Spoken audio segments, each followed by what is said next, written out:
चमकपुर गांव में गोपाल नाम का एक लड़का रहता था।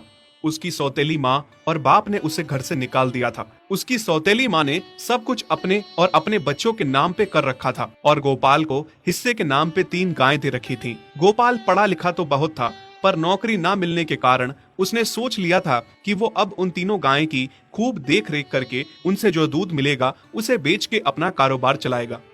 अब मैं बिल्कुल अकेला हो गया हूँ। गौ माता, तुम तीनों के अलावा मेरा अब कोई भी नहीं है। बस मेरा घर चलाने के लिए तुम तीनों को मेरी मदद करनी होगी। तीनों गायें बहुत ही हट्टी कट्टी और जवान थीं और रिश्ते में भी एक दूसरे की बहनें लगती थीं। चंपा, चमेली और मैना। मैना सबसे बड़ी और समझदार गाय थी। चंपा गर्भवती थी और चमेली को अभी अभी बच्चा हुआ था। वो दूध दे रही थी, जिसके दूध को बेच के गोपाल का थोड़ा बहुत घर चल रहा था। पर गोपाल को अब चंपा और मैना पे पूरा भरोसा था कि जब उनका बच्चा हो जाएगा तो वो खूब दूध देने लगेंगी और जिससे उसका कारोबार अच्छे से सेट हो जाएगा। देखा चमेली बहन, हमारे मालिक को कितनी उम्मीदें हैं हम तीनों से। हाँ चंपा, सुना मैंने, मालिक ने हमसे कितनी सारी उम्मीदें लगा रखी हैं।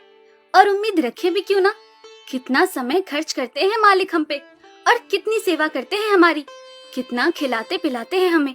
और फिर हम मालिक की उम्मीदों पे खरा ना उतरेंगी तो धिक्कार है हमारी जिंदगी पर। सही कह रही हो बहन तुम। चलो हम तो मालिक के लिए कुछ ना कुछ कर ही लेंगे। तुमने बच्चा दे दिया है, दूध भी दे रही हो, मैं भी गर्भवती हूँ। थोड़े दिनों में मैं भी बच्चे को जन्म दे दूंगी, फिर दूध भी देने लगूंगी। लेकिन इस मैना दीदी को देखो, हम दोनों से बड़ी हैं, एक बार भी बच्चा ना दे पाई आज तक। क्या इसका फर्ज नहीं बनता मालिक के लिए कुछ? ये तो बड़ी हैं, हमसे ज्यादा इसको मालिक के लिए करना चाहिए था, लेकिन हम छोटी होकर इतना सोच रहे हैं। तुम दोनों ऐसा क्यों कह रही हो? क्या गलत कह रहे हैं हम? सही तो कह रहे हैं। कितने सालों से बांझ पड़ी हो तुम। ऐसा कैसे कह सकती हो तुम?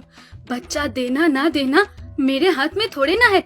मैं भी तो माँ बनना चाहती हूँ ना। मैं भी चाहती हूँ कि दूध दूँ और मालिक को मेरे दूध से कुछ फायदा हो। अरे तुम क्या बच्चा दोगी जो इतने सालों से नहीं दे पाई? तुम ये ख्वाब लेना बंद करो कि तुम बच्चा दोगी और तुम्हारे दूध से मालिक को कोई फायदा होगा। दोनों छोटी बहनें बड़ी बहन मैना की बेबसी का मजाक उड़ाती हैं और उस पे हंसती हैं। इस बात से मैना बहुत दुखी होती है और रोती है कि उसी की बहनें उसको दिलासा देने की बजाय उसे ताने मार रही हैं, उसका मजाक उड़ा रही हैं। फिर एक दिन गोपाल का पड़ोसी उससे कहता है, अरे गोपाल, तुम्हारी 2 गायें तो ठीक है, एक गाय का क्या है? उससे तुम्हें कोई फायदा नहीं है, बेच क्यों नहीं देते उसे? अरे नहीं नहीं भाई साहब, बेचना क्यों उसे? अभी बच्चा नहीं दे रही तो क्या पता कल वो बच्चा दे दे। कोई भी काम जल्दबाजी में नहीं करना चाहिए। अरे नहीं गोपाल, मेरे कहने का ये मतलब था कि तुम्हें अपना कारोबार जल्द खड़ा करने की जरूरत है, क्योंकि तुम्हारे घर वालों ने तुम्हारे साथ जो कुछ भी किया वो बहुत गलत था। अब तुम्हें जो भी करना है अकेले ही करना है। आगे शादी भी तो करनी है तुम्हें, उसके लिए भी खूब पैसा कमाना पड़ेगा। जब तुम्हारी सारी गायें दूध देंगी तभी तो कारोबार अच्छा चलेगा ना। हाँ, बात तो तुम सही कह रहे हो भाई। मेरी मानो तो तुम अपनी गायों को क्रॉस करवा के देख लो, शायद उससे बच्चा हो जाए। हाँ, ये सुझाव तुमने सही दिया, मैं कल ही ऐसा कर लेता हूँ। सुना तुमने मैना बहन मालिक की बातों को? कितना परेशान है मालिक तुम्हारी वजह से, पर तुम्हें तो कोई बात कह ही नहीं सकते। झट से बुरा जो मान जाती हो तुम। मैना ये सब सुन के बहुत दुखी होती है, पर करती भी क्या, उसके हाथ में कुछ नहीं था। गोपाल ने मैना को क्रॉस करवा के भी देखा, पर उसका भी कोई फायदा नहीं हुआ। गोपाल, जो सुझाव मैंने तुम्हें दिया था, क्या वो तुमने आजमाया? हाँ भाई, वो भी करके देख लिया, पर उसका भी कोई असर ना हुआ। ये गाय किसी काम की नहीं है गोपाल, मेरी मानो तो इसे बेच दो। मैं सोच रहा हूँ एक बार फिर से क्रॉस करवा के देखता हूँ, शायद कोई बात बन जाए। देख लो, पर मुझे नहीं लगता। देखा, इन लोगों को भी पता चल गया, तुम बच्चा नहीं दे सकती, तुम बांझ ही रहोगी।